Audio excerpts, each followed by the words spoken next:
বিসমিল্লাহির রহমানির রহিম। প্রিয় উপস্থিতি, আসসালামু আলাইকুম। 11 দলীয় ঐক্যের পক্ষ থেকে আয়োজিত আজকের এই জাতীয় সেমিনার, যেখানে গণভোটের গণরায় বাস্তবায়ন এবং এই বাস্তবায়ন না করার ফলে সরকার এবং দেশ যে সংকটের মধ্যে পড়েছে সেটা নিয়ে আমাদের বিদগ্ধ বক্তারা এতক্ষণ আলোচনা করেছেন। আমাদের এই সেমিনারে আজকে উপস্থিত আছেন প্রধান অতিথি হিসেবে জাতীয় সংসদের বিরোধী দলীয় নেতা এবং জামাত ইসলামীর সম্মানিত আমির ডক্টর শফিকুর রহমান। আজকের এই সেমিনারের সভাপতিত্ব করছেন বাংলাদেশ খেলাফত মজলিসের সংগ্রামী আমির আল্লামা মামুনুল হক, এবং আরো উপস্থিত রয়েছেন 11 দলের জাতীয় নেতৃবৃন্দ এবং নাগরিক সমাজের বিভিন্ন গুরুত্বপূর্ণ ব্যক্তিবর্গ। সকল উপস্থিত যারা রয়েছেন এবং যারা বক্তব্য দিয়েছেন তাদের বক্তব্য থেকে আপনারা স্পষ্ট হয়েছেন। আমাদের আজকের এই সেমিনারে যে কিনোট স্পিকার ছিলেন তার আলোচনা এবং প্রবন্ধে এটা স্পষ্ট হয়েছে। তিনি সেখানে দেখিয়েছেন যে গণভোটের যে একটা তাত্ত্বিক ভিত্তি রয়েছে, গণভোট গণতন্ত্রে জনগণের সার্বভৌমত্ব, জনগণের ইচ্ছার একটা বহিঃপ্রকাশ হিসেবেই গণভোট বাংলাদেশে এবং পৃথিবীর বহু দেশে চর্চিত হয়ে এসেছে। এবং এই গণভোট ছিল বাংলাদেশে গণ অভ্যুত্থান পরবর্তী একটি রাজনৈতিক সমঝোতার জায়গায়। গণ অভ্যুত্থানের পরবর্তী সময়ে বাংলাদেশে দুইটি প্রশ্ন দেখা গিয়েছিল। বিএনপি তখন গণ অভ্যুত্থানের প্রায় 2-3 দিনের মধ্যেই সমাবেশ করে তারা জাতীয় নির্বাচনের দাবি জানিয়েছিল, এবং বৈষম্যবিরোধী ছাত্র আন্দোলনের পক্ষ থেকে যারা গণ অভ্যুত্থানে আমরা ছিলাম, আমরা বলেছিলাম যে জাতীয় নির্বাচন আমরা চাই, তবে এই গণ অভ্যুত্থান কেবল নির্বাচনের মাধ্যমে ক্ষমতার পরিবর্তনের হাত পরিবর্তনের জন্য এই গণ অভ্যুত্থান হয়নি। ফলে রাষ্ট্র সংস্কারের দাবি ছিল এই গণ অভ্যুত্থানের অন্যতম দাবি, যেখানে ফ্যাসিবাদী ব্যবস্থার বিলোপ হবে, একটা নতুন বন্দোবস্ত হবে, যেখানে স্বৈরাচার আর বারবার ফিরে আসবে না। এই জন্যই সংস্কার এবং রাষ্ট্র মেরামতের দাবি, যেটা দিয়ে ফ্যাসিবাদকে বিলোপ করা সম্ভব হবে বলে আমরা একমত হয়েছিলাম। ফলে আমরা চেয়েছিলাম ফ্যাসিবাদের বিলোপ, আমরা চেয়েছিলাম নতুন সংবিধান, বিএনপি চেয়েছিল নির্বাচন।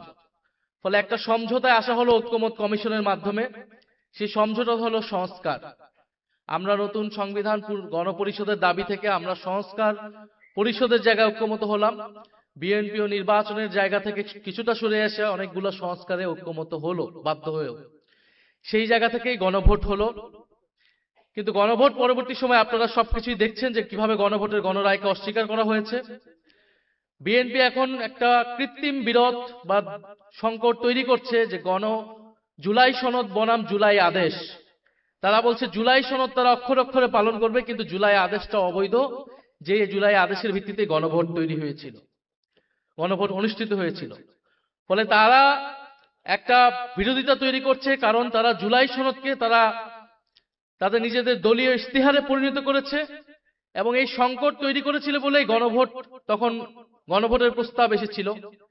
এবং গণভোটের মাধ্যমে এটাও বলা হয়েছিল যে সংবিধান সংস্কার পরিষদ করা হবে, কারণ এই যে মৌলিক সংস্কারগুলা এগুলা সংবিধান সংশোধনের মাধ্যমে সম্ভব নয়। সংবিধান সংশোধনের মাধ্যমে সংবিধানের ফ্রেমওয়ার্কের মধ্যে কোনো মৌলিক পরিবর্তন সম্ভব নয়। সেটার জন্য একটা গাঠনিক ক্ষমতা এই সংসদকে দিতে হবে, যার নাম হবে সংবিধান সংস্কার পরিষদ। ফলে জুলাই সনদ বাস্তবায়নের পদ্ধতি এটাই হবে।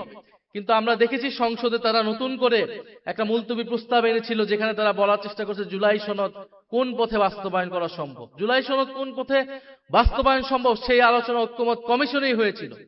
ফলে প্রধানমন্ত্রী এবং তাদের প্রতিনিধি হিসেবে ঐক্যমত কমিশনে সেই সময় যারা ছিলেন, বর্তমান স্বরাষ্ট্রমন্ত্রী, তারা সকলে কথার বরখেলাপ করেছেন। তারা তাদের নিজেদের দলীয় ইশতেহার দেওয়া সেই ইশতেহারের বরখেলাপ করেছেন, জুলাই সনদের বরখেলাপ করেছেন, এবং গণভোটের গণরায়কে তারা বৃদ্ধাঙ্গুলি দেখিয়েছে। এটা সকলের কাছে এটা স্পষ্ট হয়েছে। এটা আমাদের দুর্ভাগ্য। আজকের এই সেমিনারটা আমাদের এই বিষয়ে করার দরকার ছিল না, করা উচিত ছিল না। আমাদের সেমিনার এখন করা উচিত ছিল আন্তর্জাতিক যুদ্ধ পরিস্থিতি কিভাবে আমরা সামাল দিব, দেশের জাতীয় স্বার্থ আমরা কিভাবে ঐক্যবদ্ধভাবে সুরক্ষা করব, দেশের তেল সংকট, দেশের হাম দুর্যোগ, আমরা কিভাবে সরকার বিরোধী দল একসাথে আমরা সহযোগিতাপূর্ণভাবে মোকাবেলা করব। আমাদের সেমিনার এখন এই বিষয়ে হওয়ার কথা ছিল। বিরোধী দলের নেতা প্রথম থেকে বলে এসেছেন আমরা দায়িত্বশীল বিরোধী দল হতে চাই, আমরা সরকারকে এই ধরনের জনস্বার্থ ইস্যুতে সর্বাত্মকভাবে সহযোগিতা করব। কারণ 16 বছরের ধ্বংসযজ্ঞের পরে এই অন্তর্বর্তী সরকারের পরে এই নতুন সরকার খুব সহজেই দেশের এই ধরনের সংকট সামাল দিতে পারবে না, এটা খুবই কমন সেন্স, এটা আমরা সকলেই জানি। গতকাল 10 জন শিশু মারা গিয়েছে হাম দুর্যোগের কারণে। সারা দেশে হাহাকার, আইসিইউ পাচ্ছে না সাধারণ মানুষ, এবং তেল সংকটের কথা আপনারা সকলেই জানেন। কিন্তু আমাদের দুর্ভাগ্য, গত 16 বছর যে রাষ্ট্র সংস্কারের কথা আমরা বলেছি, লড়াই আমরা করেছি, অন্তর্বর্তী সরকারের গত 1.5 বছরে যেই জিনিসটা আমরা আলাপ করেছি, এখন আমাদেরকে ঠিক সেই বিষয় নিয়ে কথা বলতে হচ্ছে, সেই বিষয় নিয়ে আলাপ করতে হচ্ছে, সেই বিষয় নিয়ে আবারও আন্দোলনের প্রস্তুতি নিতে হচ্ছে। এবং জাতিকে এই দুর্যোগে টেনে এনেছে বিএনপি, ফলে বিএনপিকে এর দায়ভার এবং এর পরিণতি ভোগ করতে হবে, এবং এর পরিণতি খুব সহজ হবে না। ফলে এখানে আমি আর কথা বাড়াবো না। যারা আজকে এই সেমিনার আয়োজনে এসেছেন, বক্তব্য দিয়েছেন, আপনাদের গুরুত্বপূর্ণ পরামর্শ আমরা নিব এবং আমরা সামনের জন্য প্রস্তুতি নিচ্ছি। এবং সরকারকে এখনো বলবো যে সময় আছে, দ্রুত সংবিধান সংস্কার পরিষদ গঠনের মাধ্যমে এই সংকট সুরাহা করে জাতীয় ঐক্যকে টিকিয়ে রাখুন, না হলে এর পরিণতি আপনাদেরকে ভোগ করতে হবে। ধন্যবাদ। আসসালামু আলাইকুম।